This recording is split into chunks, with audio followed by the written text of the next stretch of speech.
हाँ, ये कठिनाई है, व्यवहारिक कठिनाई है कि अभिभावक चाहे भले ही उसको अंग्रेजी नहीं आती है लेकिन वो अंग्रेजी चाहता है, हम भी इसके पक्षधर हैं।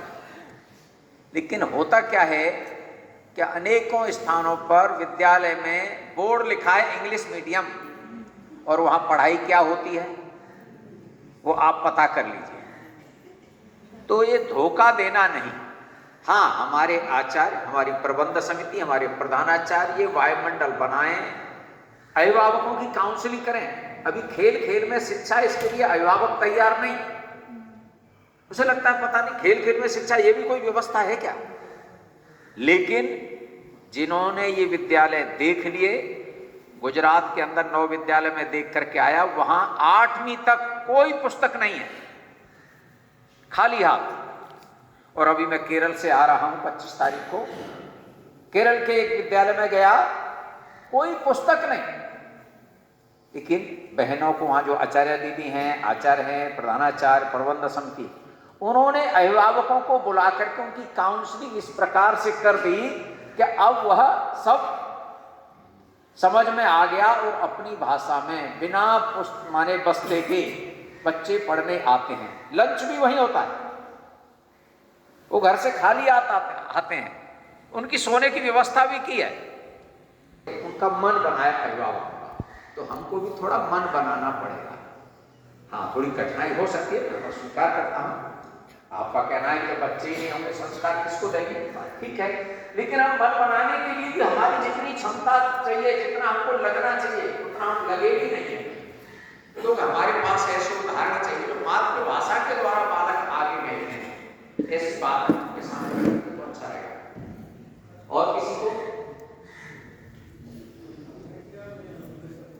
बता दीजिए।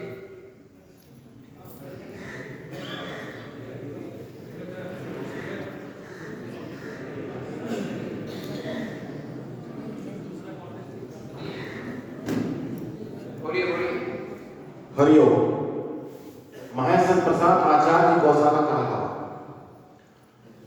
ब्रांच से वैकेंसी निकलती है तो उसके नीचे लिखा रहता है इच्छुक स्थान, मतलब इच्छुक स्थान पाने वाले कृपया आवेदन ना करें। और परिणाम यह होता है कि मैं गौशाला में हूँ तो लगभग 8-9 आचार्य का वहां लेटर आया, एक ने भी ज्वाइन नहीं किया, और एक आए तो 3 दिन रह के फिर वो वापस हो गए। तो हम लोग जब इस योजना में आए थे तो प्रशिक्षण के उपरांत 3 जिले का विकल्प दिया गया था कि आप 3 जिला में से कहाँ जाना चाहते हैं। तो जहां जिनकी इच्छा थी उन्होंने विकल्प दिया। तो इस तरह की सोच यदि रहे तो मुझे लगता है कि आचार्य को योगदान करने में सुविधा होगी, क्योंकि दरभंगा से गौशाला भेज दिया जाता है और मानधन भी कितना मिलता है सबको को पता है। तो इस पर थोड़ा सा विचार करना चाहिए। ठीक है, चयन प्रक्रिया करते समय आगे इस बात का ध्यान रखेंगे। बता दीजिए माइक।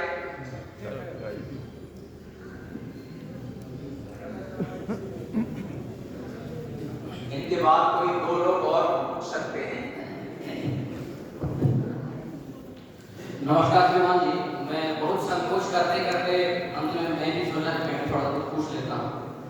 वो जो आचार्य की नियुक्ति प्रणाली है उसमें हम लोग नियुक्त तो हो गए, तो प्रतिवर्ष जो यहाँ आचार्य प्रशिक्षण, नवीन आचार्य और स्थायी सेवा शिविर जो लगता है, तो उसमें विद्यालय के स्तर पे तो ये शिविर हर साल चल रहा है। लेकिन मैं महाविद्यालय में कार्य करता हूँ और हमारे यहाँ तो कुछ अग्रज बंधु ऐसे हैं जो वर्तमान में भी नहीं है और पिछले 7 साल से उनका स्थायी नहीं है। मतलब मेरा भी लगभग अब 2 साल हो जाएगा 2 महीने में। तो अस्थायी जो होने का जो हिसाब किताब है वो महाविद्यालय के लोगों के लिए क्षेत्रीय स्तर पे होना है। तो अधिकारी महोदय ये बताते हैं, तो हमारे जो अग्रज हैं उनके माध्यम से पता चला है कि आपका जो अस्थायी शिविर लगेगा वो विद्यालय स्तर के लोगों के साथ नहीं होना है।